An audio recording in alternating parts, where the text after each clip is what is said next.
এই মুহূর্তে 15,000 টাকা বাজেটে যদি কোনো অফিসিয়াল স্মার্টফোন কেনার কথা চিন্তা করেন তাহলে আজকের ভিডিওতে আমি আপনাদেরকে এমন 5টা স্মার্টফোন সাজেস্ট করব যেটার মধ্যে যে কোনো একটা যদি পছন্দ হয় তাহলে আপনি চোখ বন্ধ করে ফোনটা কিনে নিতে পারবেন, কারণ সব দিক থেকেই এই ফোনগুলো একদমই পারফেক্ট এবং এই বাজেটে এর থেকে ভালো ফোন আর পাওয়া যায় না বললেই চলে। এবং এই লিস্টের মধ্যে একটা আনঅফিসিয়াল স্মার্টফোনও রয়েছে যেটা অনেক বেশি ভ্যালু ফর মানি। যারা হচ্ছে অফিসিয়াল এবং আনঅফিসিয়াল নিয়ে খুব বেশি চিন্তা করেন না তাদের জন্য ওই ফোনটা ভিডিও শেষে সাজেস্ট করব। চলুন শুরু করা যাক। আমাদের লিস্টে নাম্বার 1 এ রয়েছে টেকনো স্পার্ক 40C এবং এই ফোনটা 128 জিবি ভার্সনটা পাওয়া যাচ্ছে 12,490 টাকায় এবং এটা ডিজাইন দেখে বুঝতেই পারছেন যে কোন ডিজাইনের সাথে মিলে যাচ্ছে।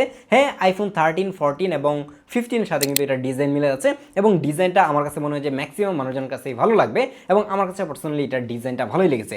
এবং এই জায়গায় কিন্তু আপনি একটা 6.67 ইঞ্চির একটা এলসিডি এইচডি প্যানেল পাচ্ছেন এবং এটাতে 120 হার্জের রিফ্রেশ রেট ইউজ করা হচ্ছে, যার কারণে ডিসপ্লেটা ইউজ করতে গেলে অনেক বেশি স্মুথ লাগবে। এবং এই বাজারের ফোনগুলোতে এইচডি ডিসপ্লে কিন্তু এখন থাকে, কিছুদিন পরে দেখা যাবে যে 30,000 টাকা বাজারেও এইচডি ডিসপ্লে হয়তো চলে যাবে, ফোনের প্রাইস এই লেভেলে বাড়তেছে।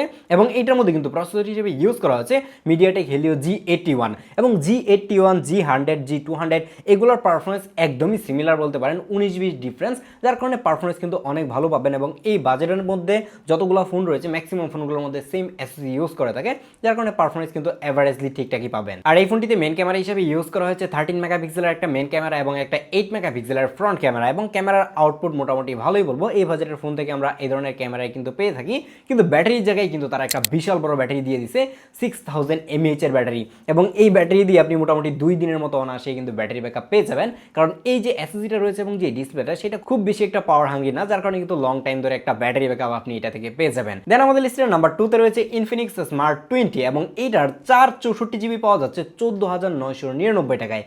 এইটা 464 জিবির প্রাইস দেখে অনেকটা বেশি মনে হলেও এটার প্রসেসরটা কিন্তু কিছুটা বেটার টেকনো থেকে, যার কারণে দেখা যাচ্ছে যে গেমিং পারফরমেন্স কিংবা মাল্টিটাস্কিং এর ক্ষেত্রে কিন্তু আপনি বেটার একটা বেনিফিট এই জায়গায় পাবেন। যদিও কিনা 4 জিবি র্যাম ইউজ করা হয়েছে, আপনি চাইলে কিন্তু এটার যে 128 জিবি ভেরিয়েন্টটা রয়েছে সেটা আপনি চাইলে 15,999 টাকা মানে 1,000 টাকা অ্যাড করে নিয়ে নিতে পারবেন। এবং এইটার ডিজাইন ভাই আমার কাছে অনেক অনেক বেশি ভালো লাগছে।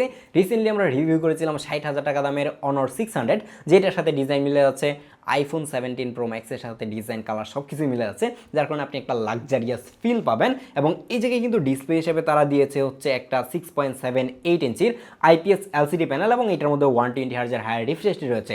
বাট ভালো ব্যাপার হচ্ছে যে এটাতে একটা 5 হোল ডিসপ্লে রয়েছে, যার কারণে সামনে থেকে দেখতে অনেক বেশি প্রিমিয়াম লাগে। এটার মধ্যেও কিন্তু প্রসেসর হিসেবে সেমভাবে MediaTek Helio G81 ultra use করা আছে। G81, G81 ultra, 81 ultra max যাই বলেন না কেন সবগুলো অলমোস্ট সিমিলার, বাট এইটার পারফরমেন্সটা আপনি স্লাইটলি বেশি পাবেন স্পার্ক 40C থেকে, যার কারণে যারা একটু পারফরমেন্স সেন্ট্রিক ফোন খুঁজে থাকেন তাদের জন্য এটা একটা আইডিয়াল চয়েস হতে পারে।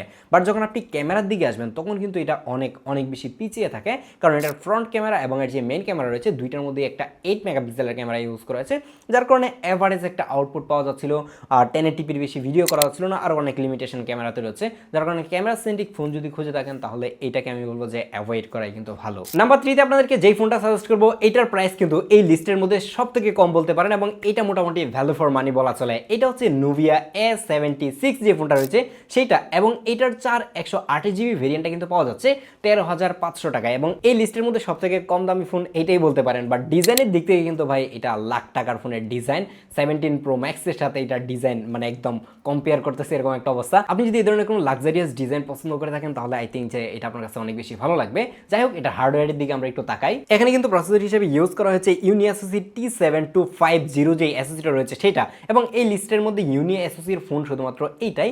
এর কারণ হচ্ছে যে এটার পারফরমেন্সটাও কিছুটা মানে অন্যগুলো থেকে কম্পেয়ারলি মানে কম দিবে এবং এটার প্রাইসটাও অবভিয়াসলি কম। তার পাশাপাশি কিন্তু এই জায়গায় ডিসপ্লে হিসেবে ইউজ করা হচ্ছে 6.75 ইঞ্চির একটা আইপিএস এলসিডি প্যানেল এবং এটা কিন্তু ফুল এইচডি রেজুলেশনের।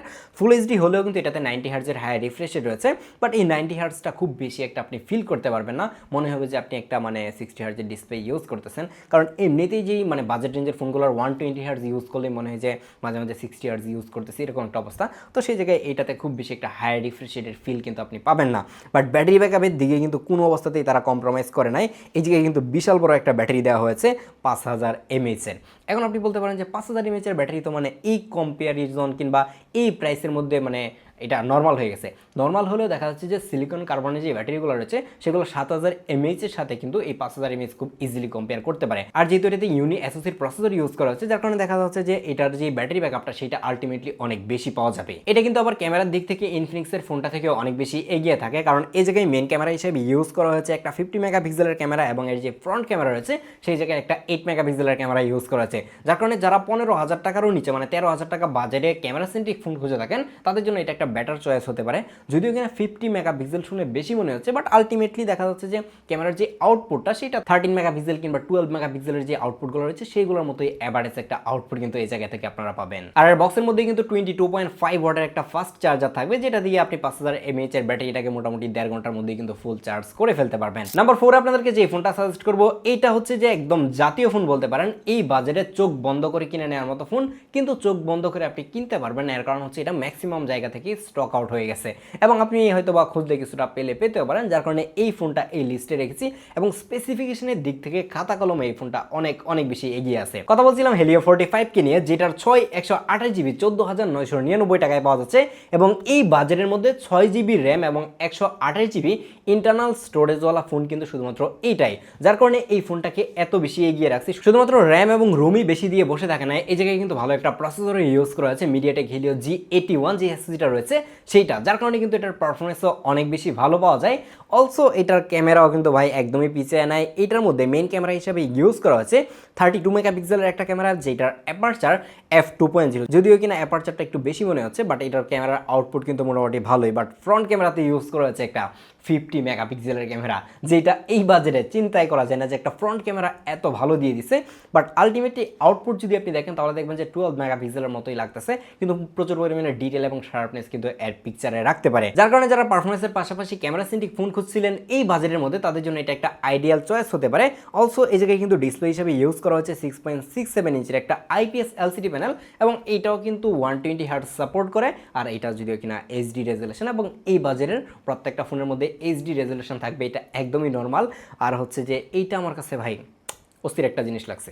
বাট এখন কথা হচ্ছে, যদি আপনি এমন কিছু চিন্তা করে থাকেন যে না আমি অফিসিয়াল ফোনগুলোর বাইরে গিয়ে একটা ফোন কিনবো, কারণ অফিসিয়াল ফোনগুলো বাংলাদেশে কী পাই, ইনফিনিক্স, টেকনো, তারপর হচ্ছে অনর, সেম্পনি, আরও হাবিজাবিও একটা আছে, তো সেই জায়গার বাইরে যদি আপনি যেতে চান তখন মোটরোলার ফোনগুলো কিন্তু আপনি আনঅফিসিয়ালি অনেক কম টাকা দিয়ে ভালো কিছু স্পেসিফিকেশন আপনি পেতে পারেন। এবং যার কারণে কিন্তু মোটরোলার একটা ফোন আমরা এই বাজারে রেখেছি, সেটা হচ্ছে মোটরোলা G06 পাওয়ার যে ফোনটা রয়েছে সেটা, এবং এইটার 464GB পাওয়া যাচ্ছে 15,190 টাকায়। এখন আপনি বলতে পারেন যে ভাই এইটা 15,190 টাকা দিয়ে 464GB কেন নিব? এর কারণ হচ্ছে মোটরোলার ফোনগুলো আমার কাছে মনে হচ্ছে যে অফিসিয়াল এই ফোনটা থেকে অনেক অনেক বেশি বেটার, এবং এটার স্পেসিফিকেশনটা শুনেন তাহলে হয়তো আপনার কাছে কিছুটা ভালো লাগতেও পারে। প্রথমে আমার কাছে মোটরোলার এই ফোনটার যে জিনিসটা আমার কাছে ভালো লেগেছে সেটা হচ্ছে এটার প্রসেসর। এই জায়গায় কিন্তু প্রসেসর হিসেবে ইউজ করা হয়েছে মিডিয়াটেক Helio G81 আলট্রা যে এসএসডিটা রয়েছে সেইটা। আলট্রা, আলটিমেট এবং 81 সেইগুলো সেম হলেও আলট্রাটার পারফরমেন্স কিন্তু সেগুলো থেকে মোটামুটি ভালোই বেশি বলতে পারেন। যার কারণে দেখা যাচ্ছে যে আপনি লং টাইম যখন এই ফোনটাকে ইউজ করবেন, মানে হচ্ছে আপনি 2-3 বছর যখন ফোনটাকে ইউজ করবেন তখন সেই সময় গিয়ে আপনাকে ভালো একটা পারফরমেন্স দিবে। এবং মোটরোলার সফটওয়্যার সাপোর্ট অন্য যে ফোনগুলো এই বাজেটে এতক্ষণ আপনাদেরকে সাজেস্ট করেছি সেইগুলো থেকে কিছুটা বেটার মনে হচ্ছে আমার কাছে, কারণ এটা হচ্ছে একটা অলমোস্ট স্টক অ্যান্ড্রয়েডের মতো। তার পাশাপাশি সফটওয়্যার সাপোর্টের বেলায়ও দেখা যাচ্ছে যে মোটরোলা তাদের থেকে অনেক বেশি এগিয়ে থাকে, যার কারণে কিন্তু মোটরোলার এই ফোনটা আপনাদেরকে সাজেস্ট করা। অলসো আপনি চাইলে কিন্তু এটার 6GB র্যাম এবং 128GB যে ভেরিয়েন্টগুলো রয়েছে সেগুলো নিতে পারবেন, কিন্তু প্রাইসটা তখন কিন্তু কিছুটা বেড়ে যাবে। বাট এই জায়গায় ডিসপ্লে হিসেবে তারা দিয়েছে কিন্তু একটা 6.88 ইঞ্চির IPS LCD প্যানেল, যেখানে কিন্তু 120 হার্জের হাই রিফ্রেশ রেট রয়েছে এবং কর্নিং গোরিলা গ্লাস 3 এর প্রোটেকশন রয়েছে ডিসপ্লের মধ্যে, যেগুলো কিন্তু এর আগের একটা ফোনের মধ্যেও নাই বললেই চলে। ক্যামেরার দিক থেকেও কিন্তু এটা পিছিয়ে নাই। এই জায়গায় কিন্তু মেইন ক্যামেরা হিসেবে ইউজ করা হচ্ছে একটা 50 মেগাপিক্সেলের ক্যামেরা এবং ফ্রন্ট ক্যামেরা থাকছে একটা 8 মেগাপিক্সেলের ক্যামেরা, যার কারণে ক্যামেরা থেকেও কিন্তু ভালো একটা আউটপুট এই জায়গায় পাবেন। এবং এটা দিয়ে সর্বোচ্চ কিন্তু 1080p 30 fps ভিডিও রেকর্ড করা যায়। আর এই জায়গায় ব্যাটারি হিসেবে দিয়েছে ভাই ম্যাসিভ একটা ব্যাটারি, 7000 mAh এর ব্যাটারি, যেটা এই বাজারের ফোনগুলো থেকে আশাই করা যায় না। এটাকে একবার চার্জ দিলে আই থিঙ্ক সো আপনি ভুলে যাবেন যেটাকে কবে চার্জ দিয়েছিলেন। এত মানে খুশি হওয়ার কিছু নেই, মোটামুটি বলতে পারেন যে 2.5 দিনের মতো ব্যাটারি ব্যাকআপ পাবেন, যেটা এই বাজারে হিউজ বলাই চলে। এবং এর বক্সের মধ্যেই কিন্তু আপনি একটা 18 ওয়াটের চার্জার পেয়ে যাবেন, যেইটা 7000 mAh হিসেবে আমার কাছে অনেক কম মনে হয়েছে, অবশ্যই আর একটু বেশি দরকার ছিল। এনিওয়ে এই বাজেটের মধ্যে এখন যদি আমাকে জিজ্ঞেস করেন যে ভাই এক কথায় কোনটাকে সাজেস্ট করবো, যদি আপনি অফিসিয়াল কিনেন হেলিও 45 যেটা রয়েছে সেটা চোখ বন্ধ করে নিয়ে নেন, যেই জায়গা থেকেই পান। আর যদি আপনি আনঅফিসিয়ালের দিকে যেতে চান তাহলে মোটরোলার G06 পাওয়ার যে ফোনটা রয়েছে সেটা আপনি দেখতে পারেন। আপনাদের কাছে কেমন লেগেছে কিংবা এই বাজেটে আমি কোনো ফোন মিস করে গেছি কিনা সেটা চাইলে একটু কমেন্ট করতে পারেন। দেখা হচ্ছে পরবর্তী ভিডিওতে। আল্লাহ হাফেজ।